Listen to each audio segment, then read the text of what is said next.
This week, a task force dedicated to fighting anti-Semitism reportedly decided to sever ties with the conservative Heritage Foundation. It comes after the think tank's president, Kevin Roberts, defended Tucker Carlson's interview with a far-right anti-Semitic activist. This infighting has laid bare a growing schism within conservative circles over how to address anti-Semitism. William Brangham reports. Nick Fuentes, thank you for doing this. Yeah, thank you for having me. I wanted to meet you. The interview, which lasted over 2 hours, was posted late last month and has been seen over 20 million times.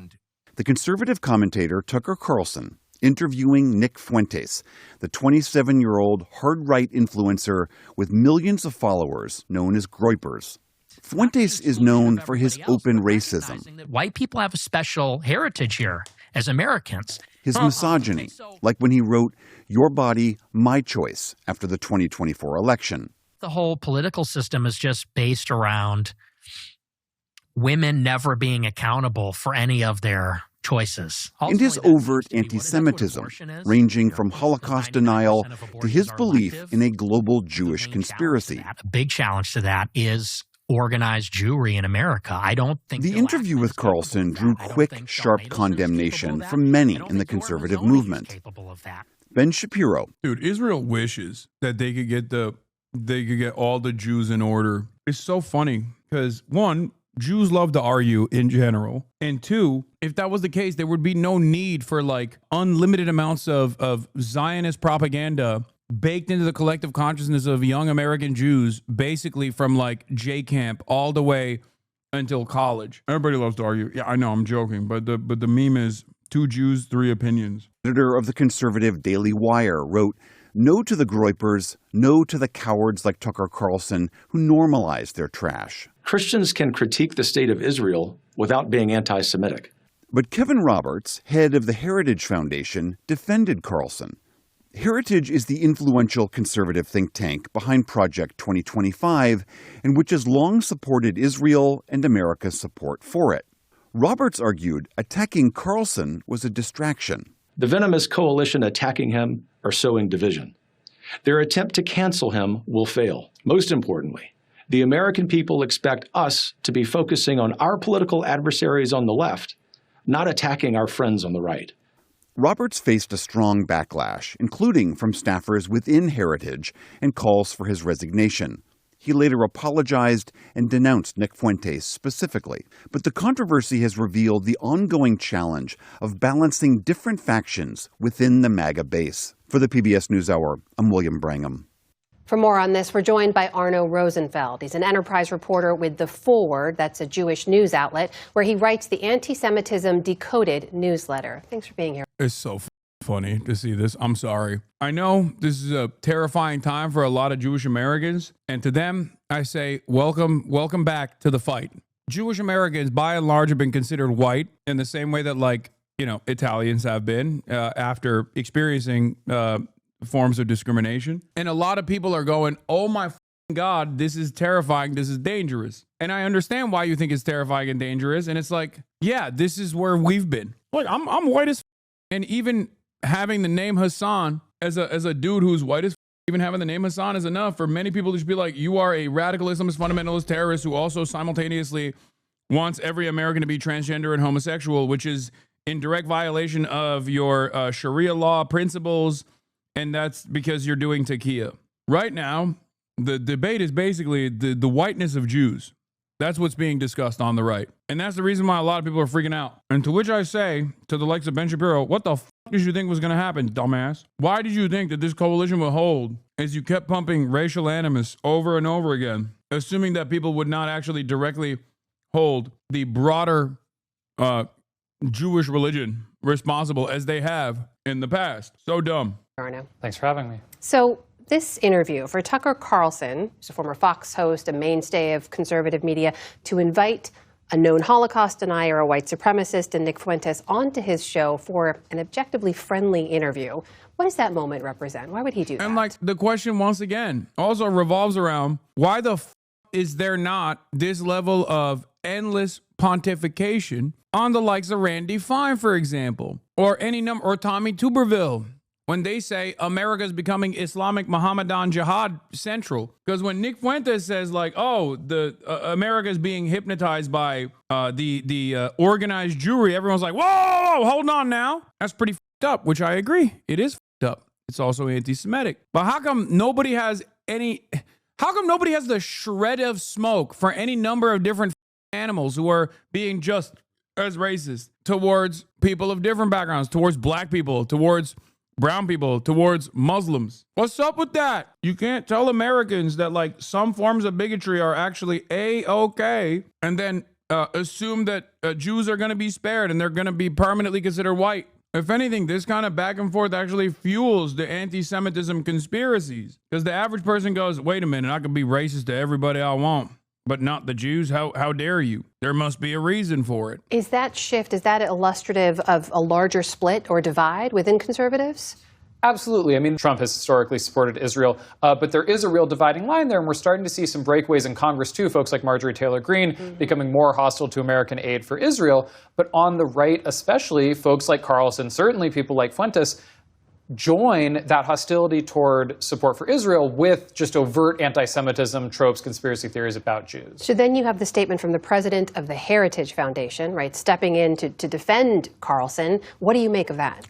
So I think it was sort of, in some respects, an unforced error on the part of the Heritage Foundation. Nobody was actually asking them to weigh in here. And so the fact that Roberts would go out of his way to defend Carlson, not just as a friend, but as a legitimate voice in the conservative movement, and his decision to interview Fuentes as a legitimate political decision. These are part of the reason why I always think it's so ridiculous when motherfuckers will be like, oh, Hasan, you're anti-Semitic. We finally figured it out. After 12 years of advocacy against anti-Semitism, we figured it out. This 3-second clip proves it. There is a lot of motion in being anti-Semitic right now. And not only that, but also it is, unfortunately, because of how Americans operate, easier to be anti-Semitic and anti-Israel than it is to not be anti-Semitic and anti-Israel. That's just the truth. And it's something that I've been warning about for years. It is absolutely ridiculous. Is Carlson genuinely anti-Semitic? I think so. I think he's just the operative who reads the room and realizes that, you know, the popular base is infinitely more anti-Semitic than the Republican Party presents itself as. It's the same thing that I always say, like, Hasan, you're transphobic. It's like, brother, if I was transphobic, I wouldn't be couching it in like coded language. Hasan, you're misogynistic. It's like, yeah, okay. If I was misogynistic, I'd just be screaming for the rooftops about how women ain't shit. These are incredibly popular reactionary social positions. Many of you do not understand how broadly popular this is. There is no reason to shelter the public from your bigoted point of view if you are bigoted. Like, there's no reason for people to hide their point of view at this point. Decision alarmed a lot of people because I think there are folks who recognize that Fuentes might be growing in influence, but he's on these dark corners of the internet, and you can't really police those very well. Carlson was booted from Fox News. He's also independent right now. But Heritage is still a very influential gatekeeper and policy voice within the MAGA movement in Washington, D.C. And so if it's not just Carlson as a more mainstream voice than Fuentes, bringing Fuentes along, but then it's Heritage giving their stamp of approval to Carlson, I think that's what scared a lot of people. They started thinking, oh my gosh, where are the gatekeepers? Who's going to stop this open anti-Semitism and animosity toward Jews from entering the political mainstream? So what about that? What about the keepers of that firewall, as it were? Because you have seen people like Mitch McConnell and Ted Cruz and Ben Shapiro come out against Nick Fuentes unequivocally. But now you have him being hosted on a show with Tucker Carlson. Yeah, is he existing? All the goats. Nobody gives a about those people. That's the point. They're cooked. They're doing the same thing that they did to MAGA in 2015 to the America First Groyper initiatives now. I do not see a world where they successfully pack this up, because if you have developed a movement off of shitting on every marginalized group, and that is your North Star, as it is the Republicans, why wouldn't they also do that to the Jews when Jews, for fascists, have been the historic enemy? For Christians in general, even before fascism, was the target of tremendous enmity. And I cannot believe I'm about to say this, but this is Adam Friedland's take. He always would jokingly say, like, I'm scared of Jews no longer being considered white. But that's what's going on. Jews are literally white though, but the race is white. Dog, look, me too. I'm over here in the gallows looking at you going, first time? What do you think? Yeah, I know. You can be white and not be a part of the white in-group. Whiteness is a socio-political construct defined by what it's not.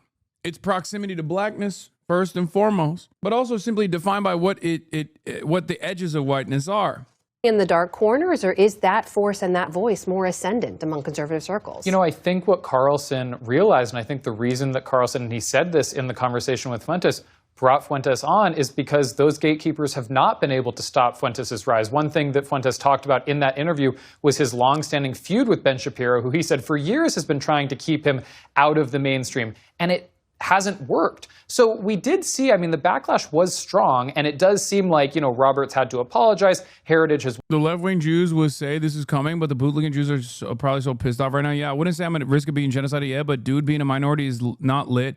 Even if it's not a Holocaust, imagine being allowed to forget what being a minority is like. Oof, pain. No, I mean, that's exactly what I'm saying, lesbo princess. Like, you know, welcome back to the fight. I mean, well, for many Jews in this community, obviously, you already were aware of this because you're progressive, but I'm talking about like the likes of Ben Shapiro, who have just refused to see the writing on the wall, and also, perhaps even more consequentially, his own personal involvement with normalizing this kind of hatred.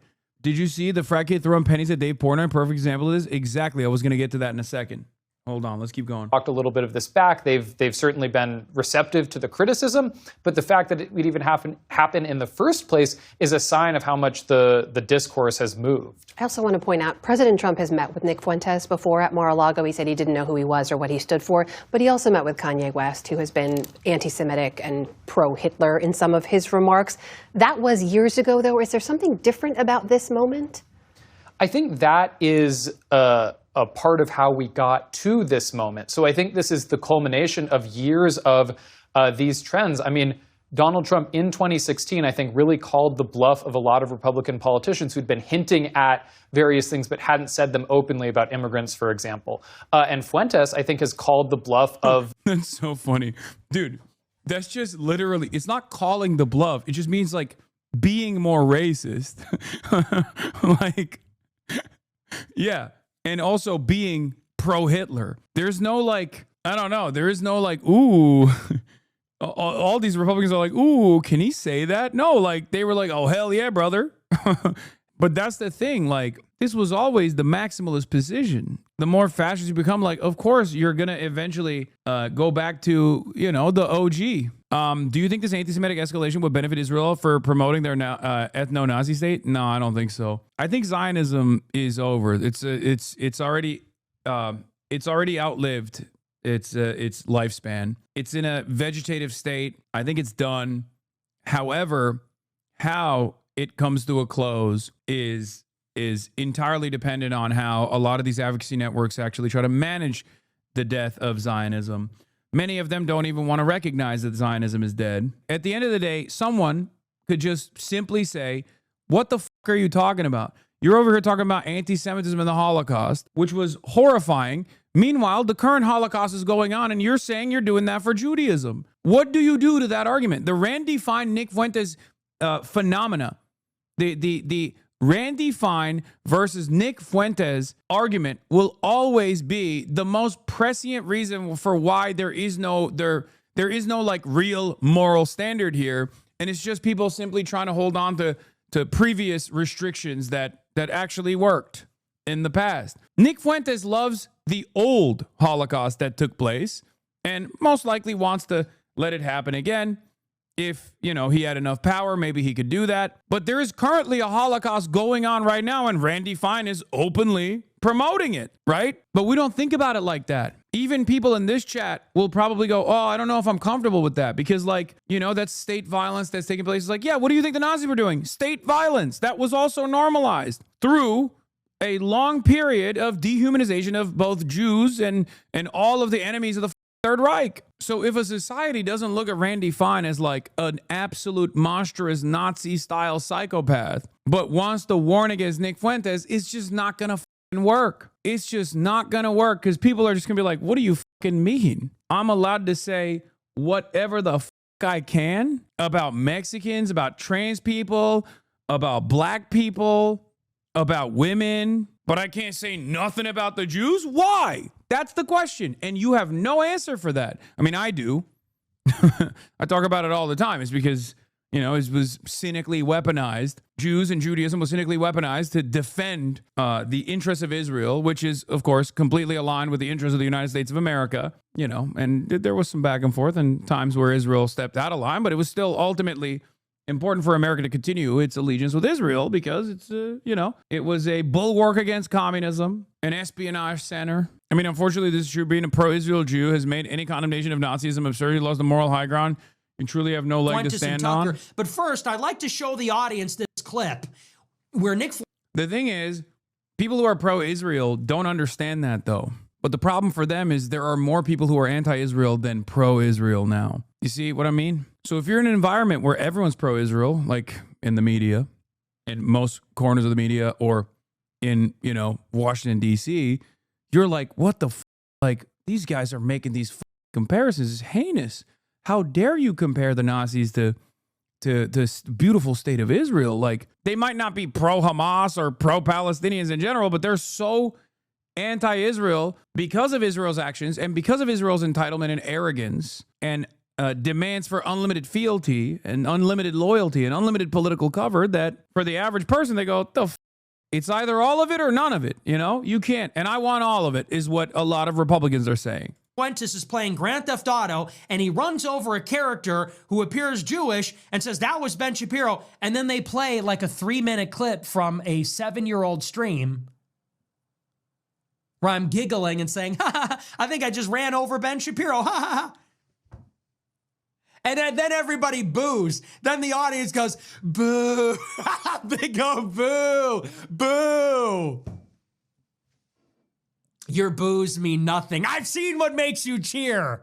You people cheer for genocide in real life. We have reached, by the way.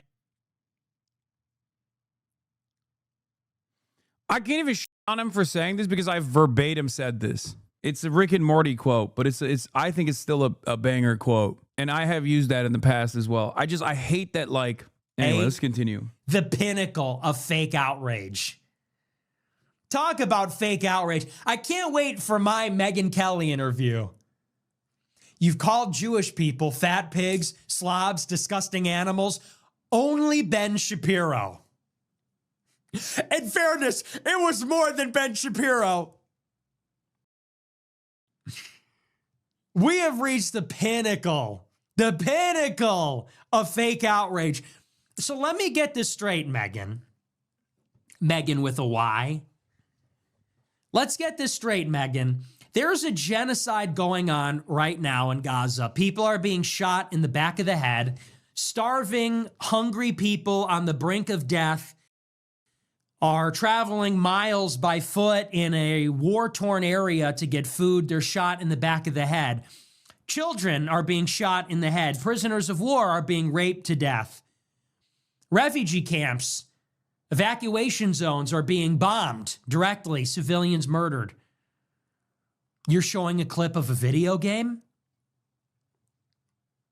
That's cartoon violence. You're showing a clip from a video game from Grand Theft Auto. Like, we all obviously are negatively primed towards Nick Fuentes because he's a booger-eating, white supremacist Holocaust denier who also happens to be gay and Mexican, but that's besides the point, even though it's like kind of antithetical to white supremacy. But to the uninitiated or someone who does not give a f about anti-Semitism, as many people don't, they hear this and they go, well, this makes sense. That's the worst thing that you can ever give your ideological opponents, an honest argument, because he's not wrong. He's a Nazi piece of shit who's cynically, I think, using the prestige that he's getting from being an anti-Israel voice to advance a dangerous agenda of anti-Semitism. But in this moment, when he says, oh, you guys are complaining about me like playing a video game and simulating the murder of Ben Shapiro, when you're also simultaneously defending Israel's genocide, like real genocide, real starvation of children.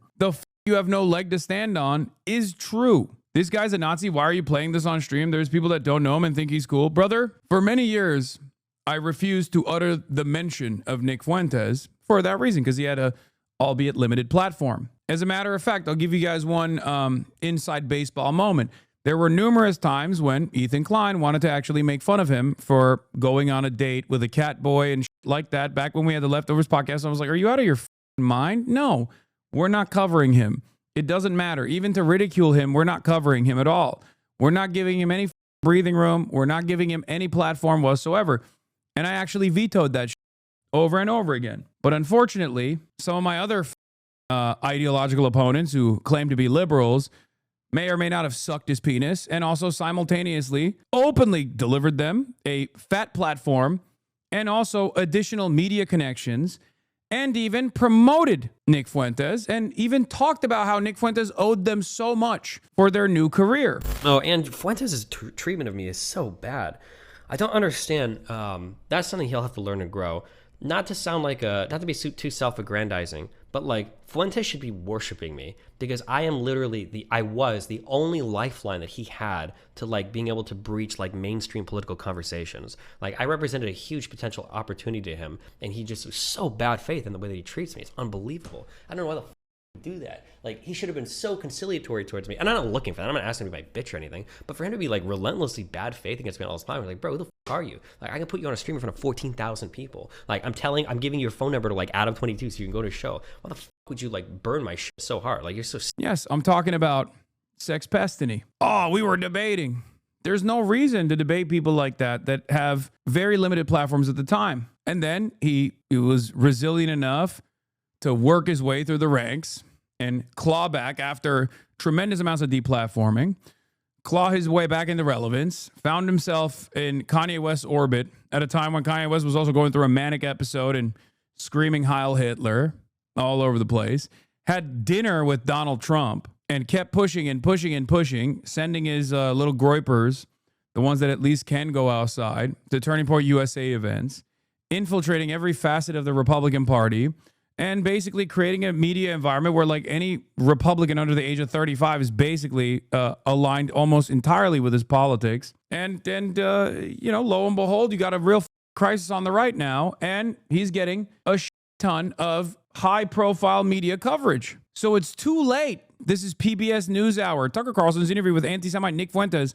exposes rift among Republicans. He's getting profiled. There's literally a New York Times article right here. Who are the groypers? A word associated with the right-wing pundit Nick Fuentes and his followers is suddenly part of the national vocabulary. You guys, you can't just shove your head in the sand and hope that this problem goes away. If once it gets to a certain level, you have to at least be aware of it.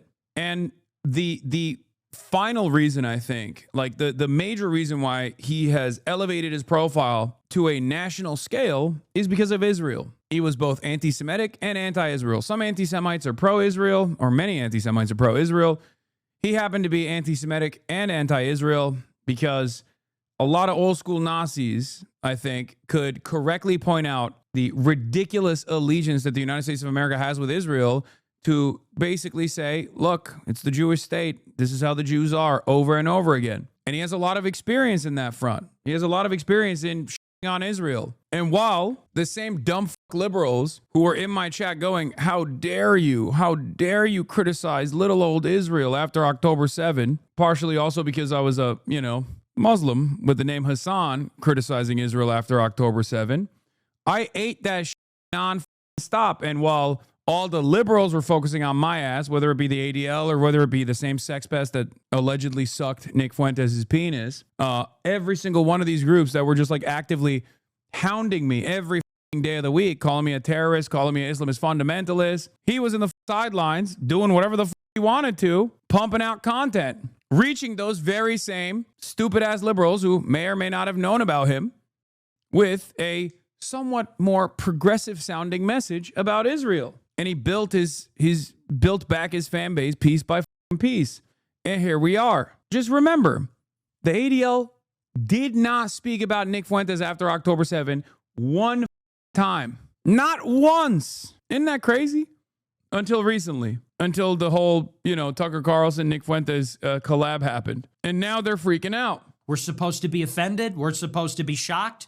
That's supposed to shock our conscience. Randy Fine says all Palestinians are demons. Kill them all. Kill them all. I laugh when children starve to death. That's Yeah, you're just taking the blue pill, kid. I know. Congressman Randy Fine. Are you going to show that screenshot before you talk to Ben Shapiro? Are you going to show those screenshots? Is that noxious, vile, horrific, monstrous? Are we even going to talk about that? Are we going to sit there and complain about a video game? What's next? Call of Duty? We have reached the pinnacle of ridiculousness. And if you think that this is helping you, Megyn Kelly, you think this is helping your cause? Think about the problem that they have on their hands. They say millions and millions of young men are following Nick Fuentes. How do we get them to stop? Oh, I know. We're gonna get a blonde mom. We're gonna get a rich white woman. We're going to get an affluent, blonde, white woman to concern troll about a video game. He was playing this video game and he killed this character in his video game. You think that's going to get everybody back on board? That's the recipe for winning back the young guys? 15-year-old young guys are going to watch that and say, oh my gosh, I love Nick Fuentes, but then I saw that. Fuck out of here. Get Do you not understand? Why do you think for years and years, anti-Zionists like myself, like Sam Cedar, for example, have talked about how the conflation between Zionism and Judaism is a dangerous one?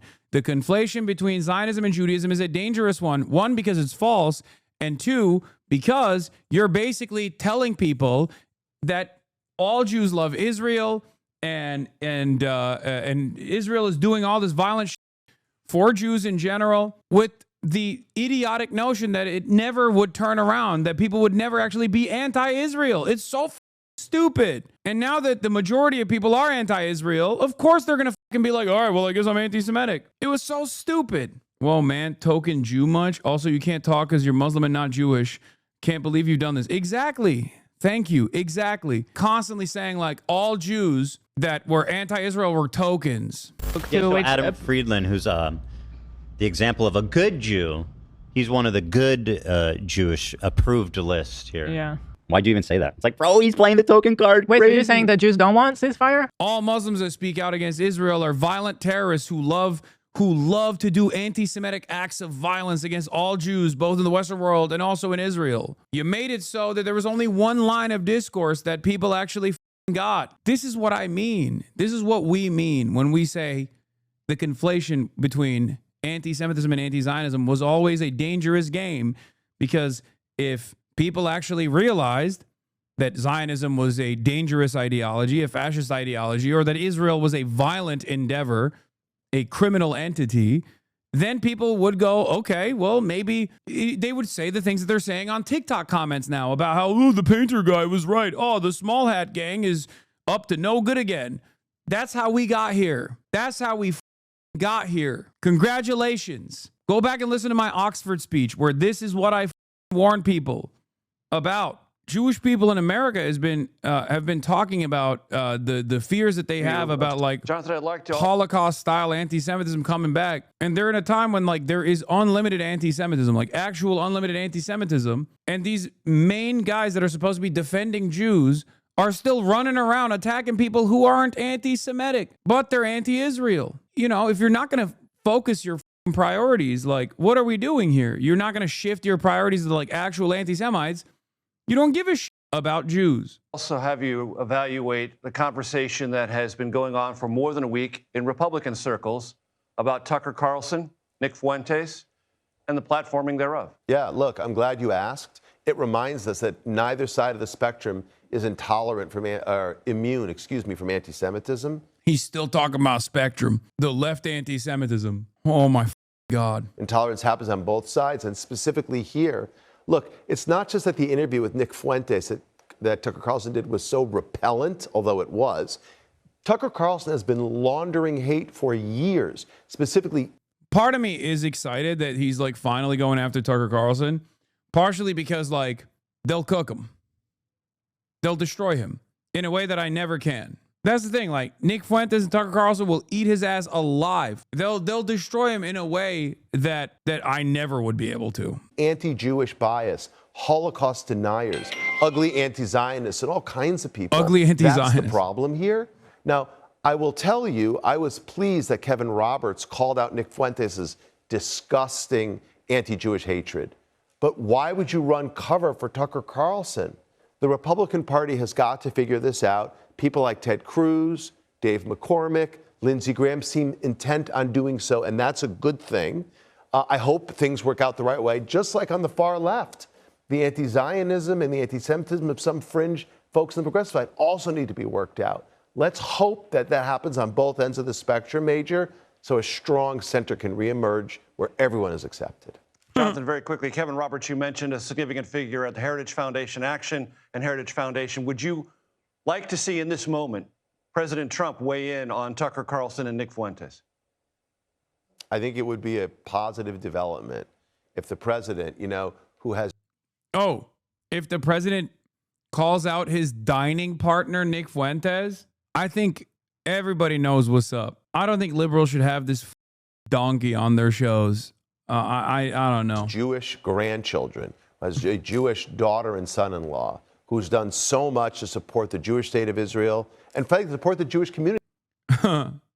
Dude, it's so funny because like, dude, if your job is to like stop anti-Semitism from growing and you are personally developing anti-Semitic tendencies and opinions in the broader population, you should probably quit. Like, you should quit your job. The biggest L of all time. On college campuses, no one has a stronger voice on these issues than him. If he weighed in, it might be very, very powerful. Quit your job. Yeah, transparency and accountability are critical for democracy, and no elected official should be afraid of it. He has spent more time on Zoran Mamdani than Nick Fuentes. Meanwhile, the entirety of the right is just like, how Nazi can we get? Ridiculous. Oh, this was the other thing that I was going to show you about the rise of anti-Semitism. Here's Dave Porkboy doing a pizza review in Starkville, Mississippi. And of course, once again, Dave Porkboy, conservative guy. What did you think was going to happen? This is unacceptable for the record. It's horrible and gross and totally repulsive, unacceptable behavior. But just remember, like, these are the dudes who literally leaned into this for everybody else. And now he's on the receiving end of a hate crime because, once again, in the eyes of many, all of a sudden, it's being called into question whether Jews are white or not. They're losing the white status. I like it. Hey, fuck the Jews! Fuck you, Dave. And he threw coins at him, too. Not cool. Why you come in the camera, buddy? You can take her out. Oh my gosh.